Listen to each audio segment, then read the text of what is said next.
Dans cet épisode, nous allons voir comment utiliser Energyscope Tracker pour estimer le besoin énergétique du client et poser la base de calcul du plan alimentaire. Sur la gauche, l'Energyscope Tracker affiche les statistiques vitales et énergétiques. On y retrouve le métabolisme basal, le niveau d'activité, le PAL recommandé, le PAL réel utilisé pour le calcul, le métabolisme total ainsi que des repères cardio en battements par minute. Sur la droite, le bouton Profil métabolique permet de configurer le calcul.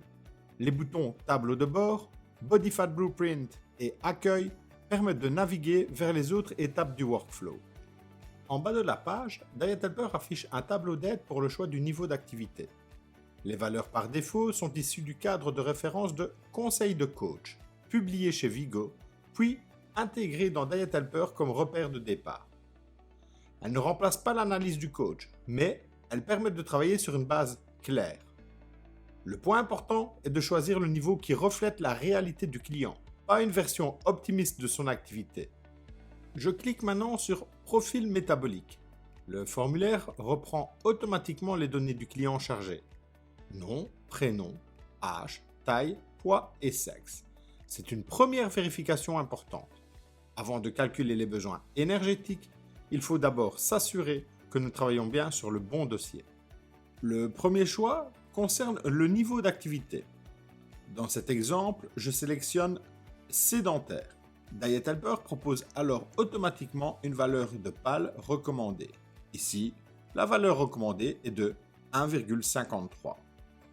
La valeur recommandée sert de repère, mais le calcul final ne repose pas sur cette valeur tant qu'elle n'est pas enregistrée dans le champ réel. C'est volontaire. Diet Helper laisse au coach la possibilité d'ajuster le PAL selon le contexte du client. Dans cet exemple, je saisis un PAL réel de 1,6. Cela reste proche de la recommandation, mais permet d'intégrer le jugement du coach. Une fois le PAL réel renseigné, je clique sur « Valider ». Diet Helper analyse alors les besoins énergétiques du client. Le message confirme que le bilan énergétique a été effectué et que nous pouvons maintenant élaborer une stratégie nutritionnelle personnalisée. Les résultats apparaissent maintenant dans la zone de gauche. Pour Laurent Desmaux, Diet Helper estime un métabolisme basal de 1945 kcal. Le niveau d'activité sélectionné est sédentaire. Le PAL recommandé est de 1,53, mais le PAL réel utilisé pour le calcul est de 1,6.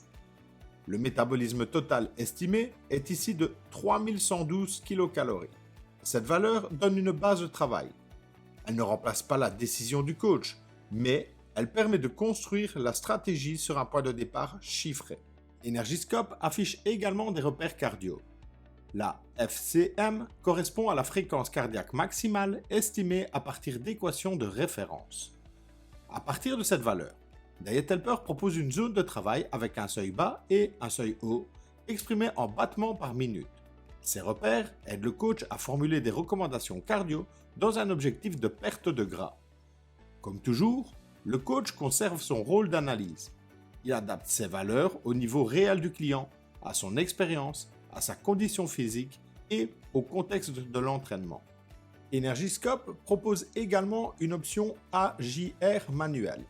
Cette fonction est utile lorsque le coach ne souhaite pas baser la diète sur le calcul automatique, mais sur un objectif calorique qu'il a défini lui-même. Par exemple, si le coach décide de travailler directement avec un apport cible de 2200 calories par jour, il peut l'indiquer ici. C'est une option avancée. Elle doit être utilisée lorsque le coach sait précisément pourquoi il impose cette valeur. Le bouton « Réinitialiser » permet d'effacer les données du module Energyscope. C'est utile en cas d'erreur ou si le coach veut reprendre le calcul depuis le départ. Attention, après une réinitialisation, on ne travaille plus sur le dossier dans ce module. Si vous souhaitez revenir sur le même client, il faudra repasser par l'accueil et recharger le client avant de continuer. Energyscope est une étape clé du workflow Diet Helper. C'est à partir de ce cadre énergétique que le plan alimentaire va pouvoir être construit. Sans cette étape, Les repas, les collations et les répartitions nutritionnelles ne disposent pas des bases nécessaires pour élaborer un plan. Une fois les besoins définis, nous pouvons passer au tableau de bord pour piloter les apports et préparer la construction du plan alimentaire. EnergyScope Tracker fournit la base énergétique utilisée dans les repas, les collations et le tableau de bord. Le coach garde ensuite son rôle d'analyse et d'ajustement.